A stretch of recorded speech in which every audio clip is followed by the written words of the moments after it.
Okay, good afternoon, Mark. Shay, how are you? Fantastic, how are you? I'm very well, very well. So one other thing I want to talk to you about, as you are a very good tournament bowler. So ESBT rankings last year, you made the Masters.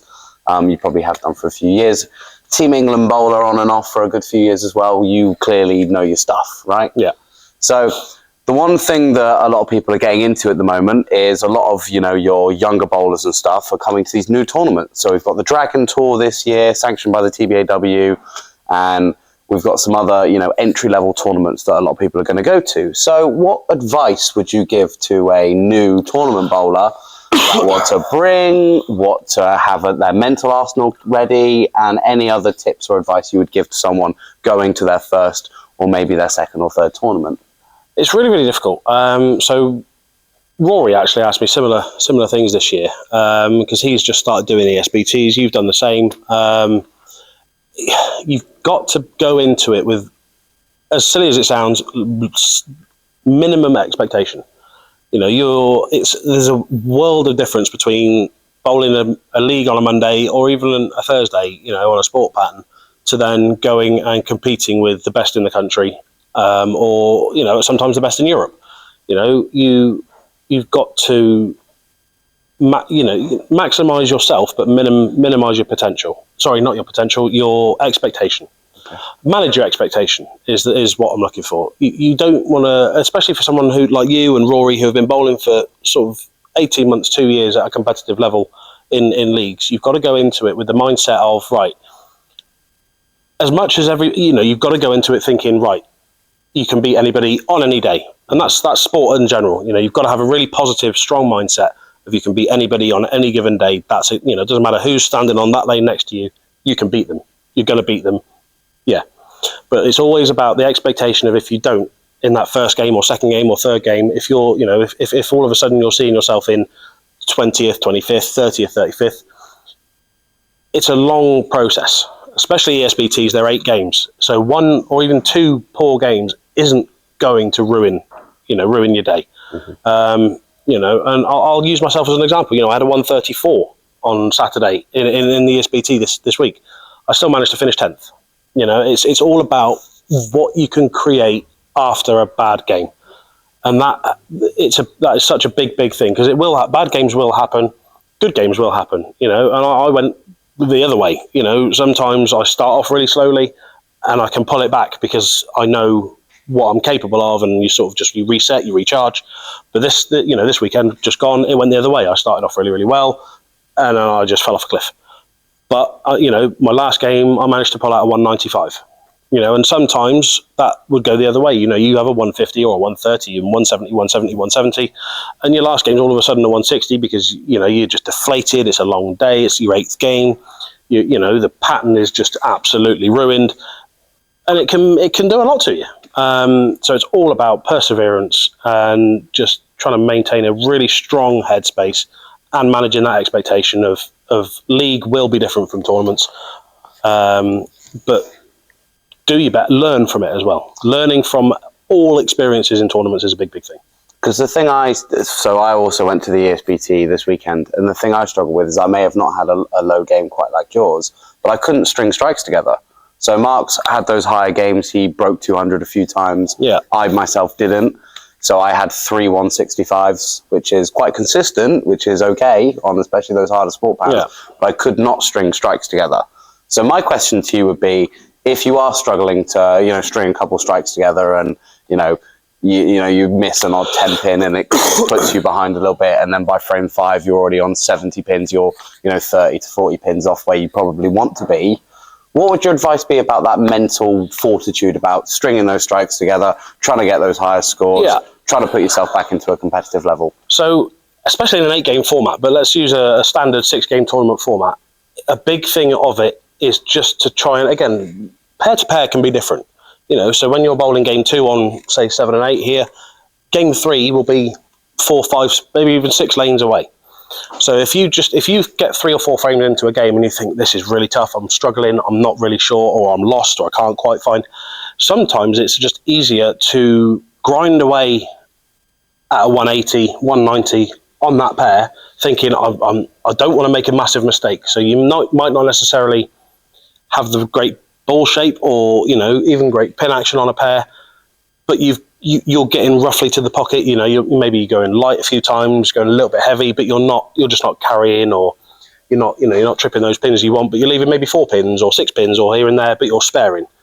And if sometimes after 4 or 5 frames in a game, you just think, I'm just going to have to grind this game away and move on. And then you hit the next pair, and if you go into that next pair having had that 180 or 190, it's such a more positive attitude that you can go away from that pair and think, right, I've done really well there. Especially if other people are struggling as well.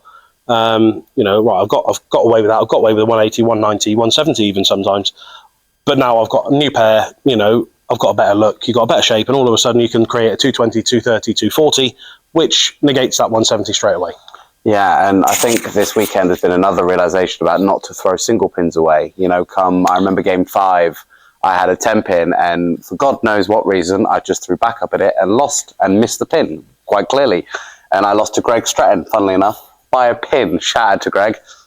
Make your spares, kids. Make your spares. And I think those extra little tips that about every pin matters. There was a couple spares I threw away because I was struggling with my mental, and I did keep a positive mindset throughout all 8 games, which is probably why I was mucking around a little bit towards the end of those games in the 10th. Yeah, but that's where that mental game comes into it. You've got to, you finished. I can't remember where you finished. 29th. So 29th. Still good enough for points. So I've got points on both the SPTs. So, but if you look at the score and you think,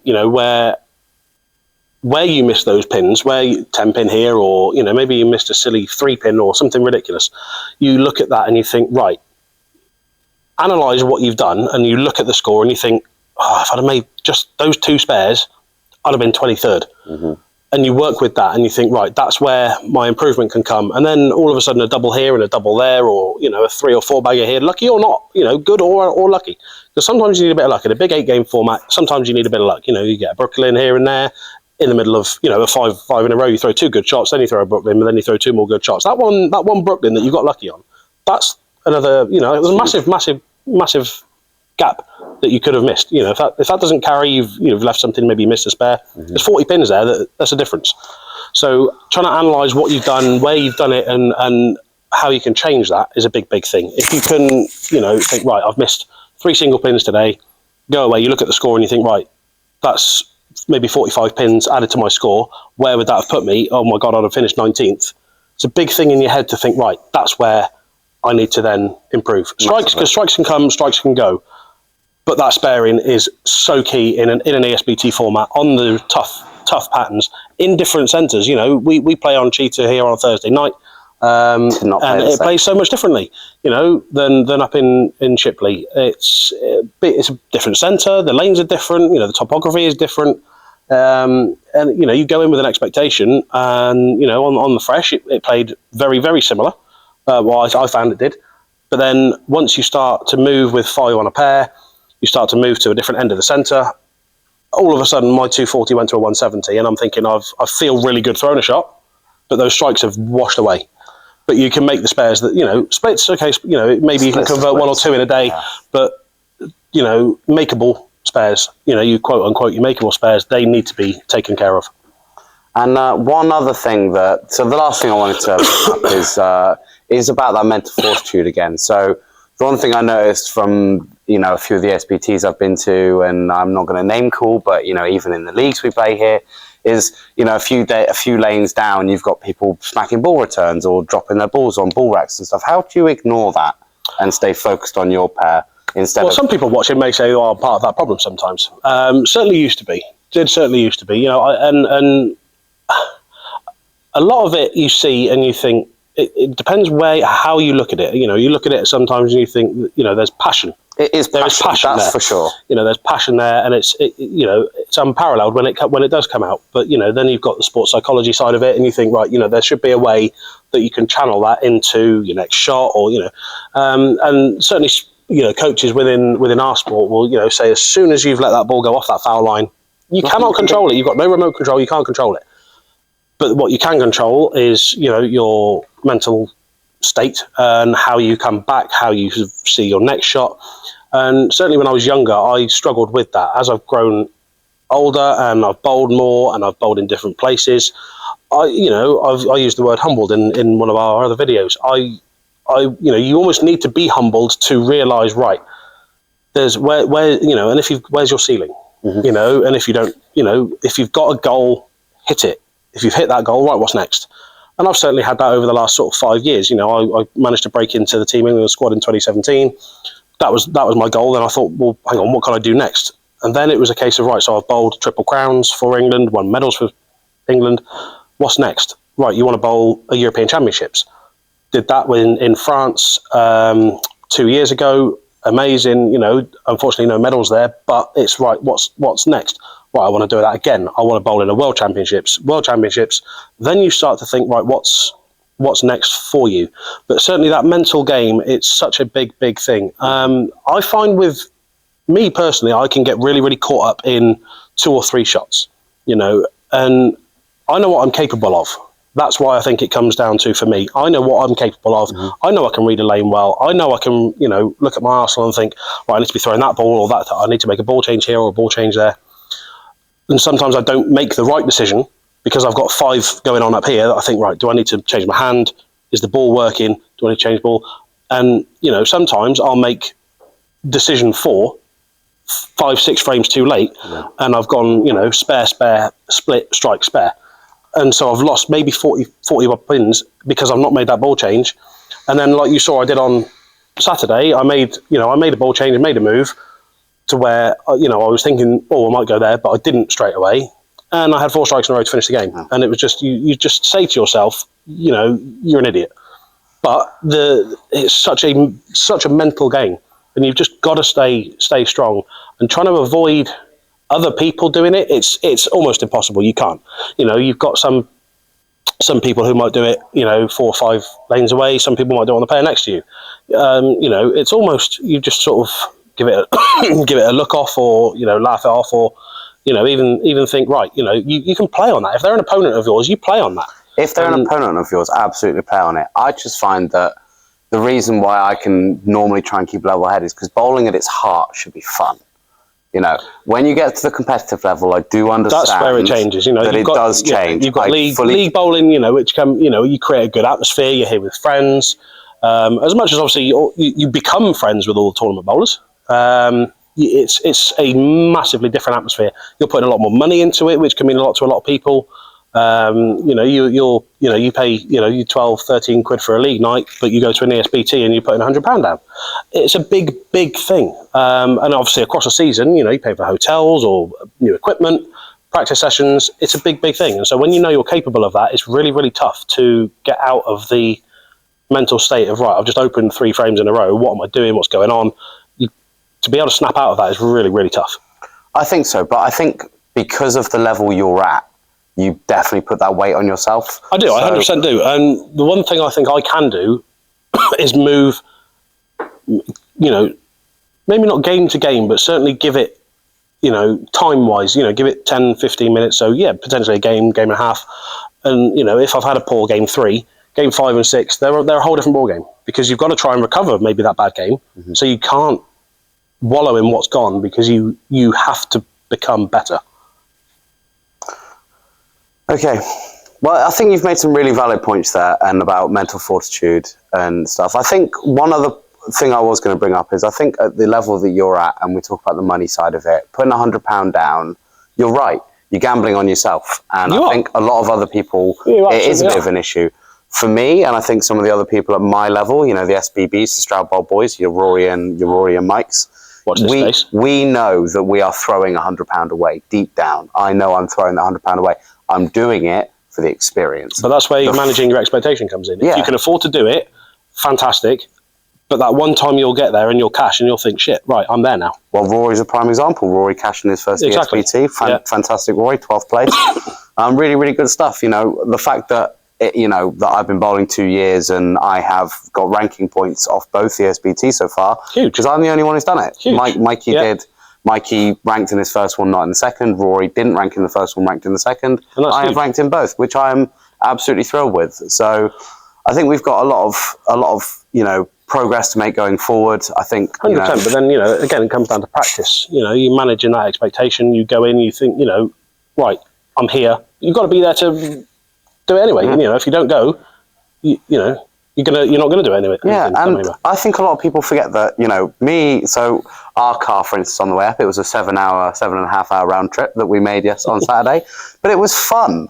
We made a day out of it. You do it with the right people at the right time, and then, like I say, you do become friends with all the tournament bowlers, or 90% of tournament bowlers, and it just becomes it becomes a good day. It just becomes a nice atmosphere, and it doesn't feel like. But I think that's why those smacking ball returns, slamming balls down is a bit of a distraction, because it is such a nice day everywhere else. It can. And it can, for me, like I was on the approach once and a ball got slammed and I didn't reset myself and I threw a really bad shot. Yeah, and that was on me. Yeah, you've got to do that. And I had to reset. As much as that shouldn't happen to you, that's growth. It is, You've got to just... I should have stepped come off, you reset. Mm-hmm. Even if you take a false step, first step, second step, it happens to me. There are a lot of bowlers it happens to a little bit more.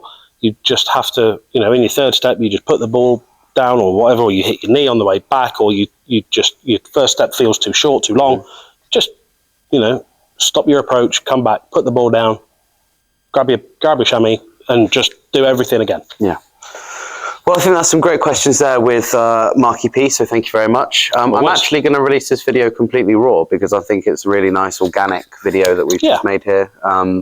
So yeah, watch the space. Any comments or any questions that you guys may have? The one thing I know, especially from the SBT this time round, is the scoring pace was a lot lower, and that's a big thing as well, sort of just to extend it a little bit more, and I had that said to me, I said to Kim Johnson on yesterday, we came back, we both had a practice here yesterday, and I said, the fact that I was still 7th after the second squad yesterday with 133 under, I said, is just ridiculous. And he said, yes, it would be maybe in a different atmosphere or a different environment, but you have to look at the scoring pace.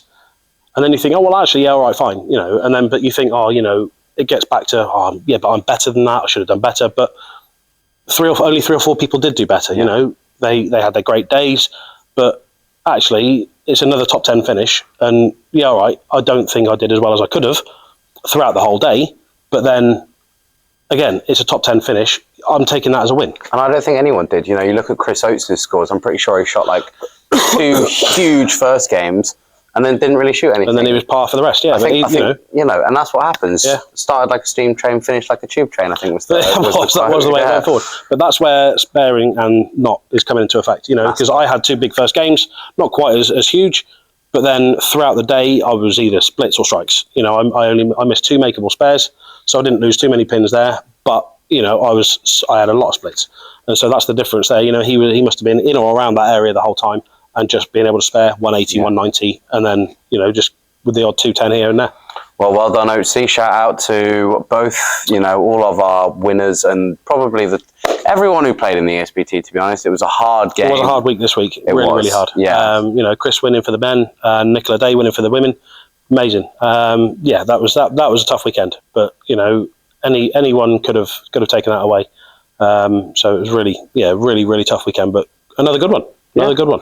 Bring on Chesterfield in May. Yeah. Another 78D rule this time round, so the ball racks may look a little different with a little bit less purple. Will be gone. Have a fantastic week. We've got a lot of content coming soon as well. So if you want to see anything, ask as well. If you want to, again, like we say in other videos, if you want to be involved, bring it on. But if you want to see anything different, any questions asked, bring it on. We'll try and answer what we can. Yeah, because I don't want it to be all bowling. I quite like this little sit down talking malarkey. It's good. I think it's actually worked really, really well. So we can't quite call it lane talk, which would be fun, but that's already taken. But we will figure out a name for this. It's good. We will leave that with us, and tune in next time. See you soon. That was a really good one. I like that. Oh, lovely.